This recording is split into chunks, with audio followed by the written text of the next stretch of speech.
Olá, pessoal! O tema para nossa aula de hoje é o filo dos anelídeos. Então, a gente vai estudar quais são as características gerais dos anelídeos e a sua classificação. Então, quais são as características gerais que os animais que pertencem a esse filo apresentam?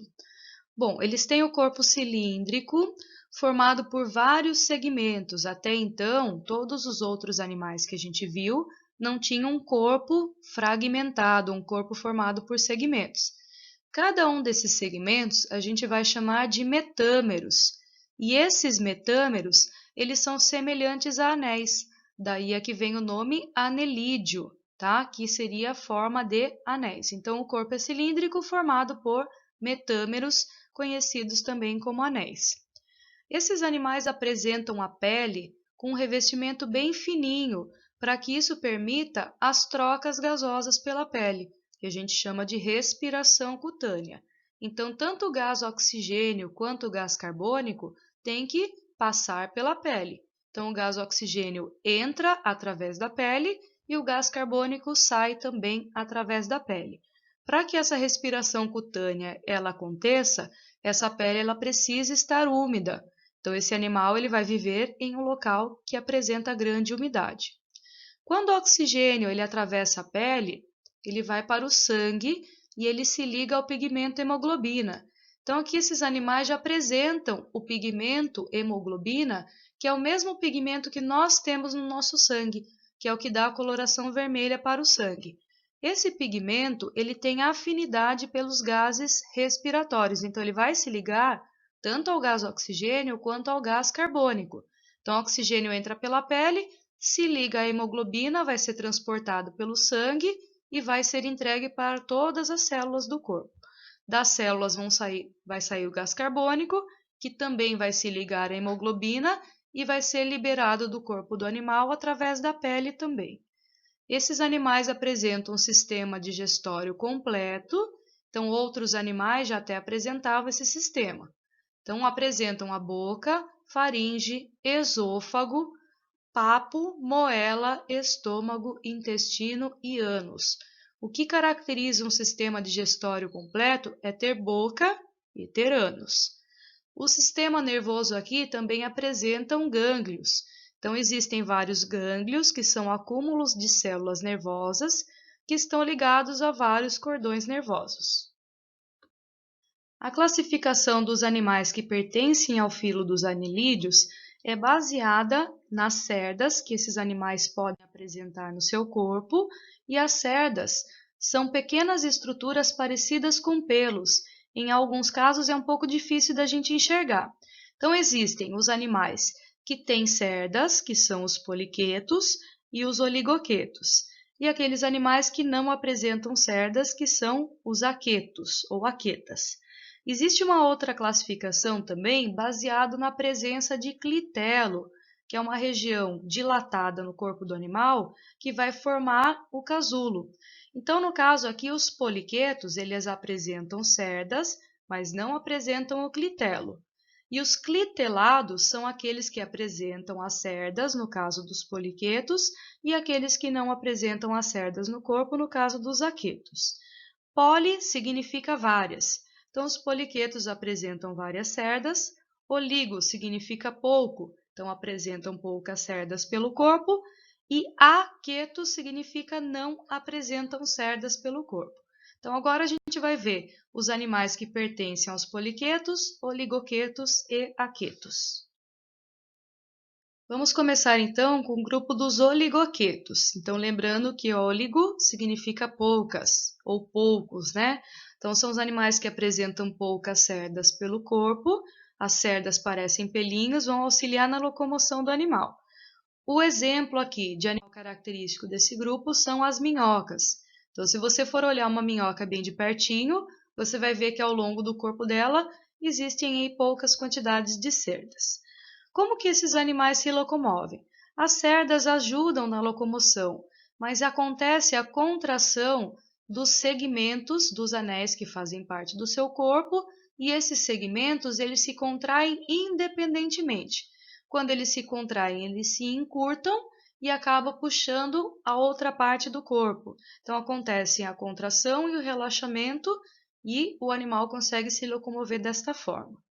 Esses animais apresentam uma grande quantidade de muco que recobre o corpo dele, e isso é importante porque a pele estando úmida, acontece a respiração cutânea, então acontece tanto a entrada do gás oxigênio quanto a saída do gás carbônico. Esse animal precisa manter a pele úmida, então você não vai encontrar uma minhoca exposta ao sol ou em local onde o solo esteja sem umidade.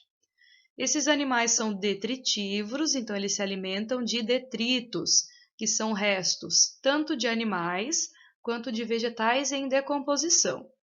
As minhocas não possuem olhos, mas conseguem identificar a presença de luz, porque ao longo do corpo existem células sensoriais para perceber o claro e escuro.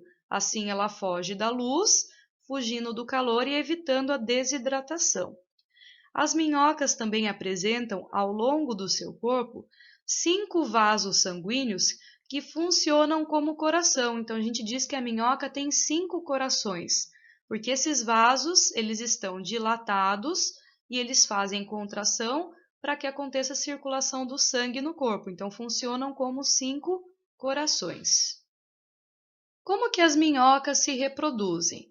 Primeiro, a gente precisa entender que as minhocas são animais hermafroditas. Então, dentro do corpo delas, apresentam tanto os gametas masculinos quanto os femininos. Falou em gameta, falou em reprodução sexuada. Apesar de ser hermafrodita, a minhoca ela não se reproduz por autofecundação. Então, ela precisa de duas. Então, a fecundação é cruzada.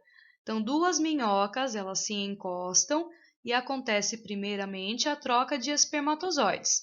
Então, os espermatozoides desta minhoca que está em cima passa para de baixo e a de baixo passa para cima. Estes espermatozoides eles vão ficar armazenados no corpo da minhoca numa região chamada receptáculo seminal. A partir do momento que acontece a troca de espermatozoides, o clitelo, que é essa região dilatada aqui, recebe a informação para começar a produzir o casulo. Esse casulo vai carregar os ovos para fora do corpo do animal. Então, aconteceu primeiro a troca de espermatozoides, o clitelo começou a produzir o casulo, e o casulo começou a se locomover ao longo do corpo do animal, e ele vai sair pela região anterior, a região que seria a cabeça. Então, esse casulo, ele escorregando, ele vai carregar primeiro os óvulos. Quando ele chegar na região do receptáculo seminal, os espermatozoides vão para dentro do casulo e acontece a fecundação dos óvulos. Após acontecer a fecundação, tem a formação dos ovos que estão dentro do casulo. Esse casulo é liberado para o meio exterior, contendo os ovos que vão ser liberados numa região de alta umidade, então naquele solo úmido, para que esses ovinhos eles se desenvolvam. Dos ovos, pessoal, nascem os filhotes, que são parecidos com os pais, mas no menor tamanho, tá? Então, esses embriões, eles dão origem a filhotes, não existe uma fase larval no caso da minhoca. Então, dos ovos nasce uma minhoquinha.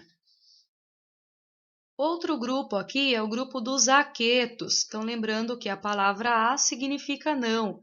Não contém cerdas pelo corpo. O exemplo que a gente vai estudar desse grupo são as sanguessugas. Então, sanguessugas são animais pertencentes ao filo dos anelídeos. Então, apresentam o corpo dividido em metâmeros, em anéis.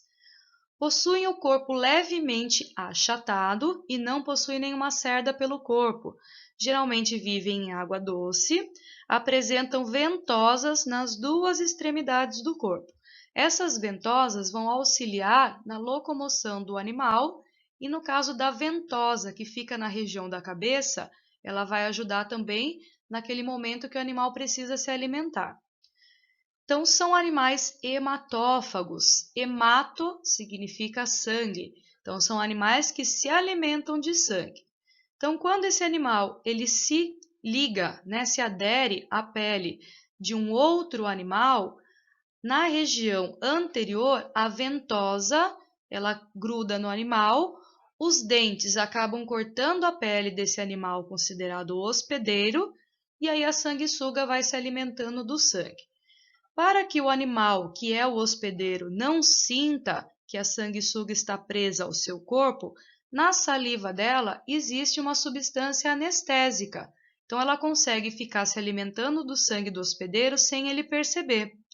Além disso, na saliva existe uma outra substância chamada hirudina, e essa substância é um anticoagulante. Então faz com que o sangue não coagule e ela consiga se alimentar do sangue desse hospedeiro. As sanguessugas, elas foram utilizadas por muito tempo aí na medicina para fazer um tratamento para pessoas hipertensas que apresentavam uma alta pressão arterial. Então eram colocadas sanguessugas no corpo da pessoa, ao sugar, o sangue desta pessoa, acabava baixando a pressão arterial.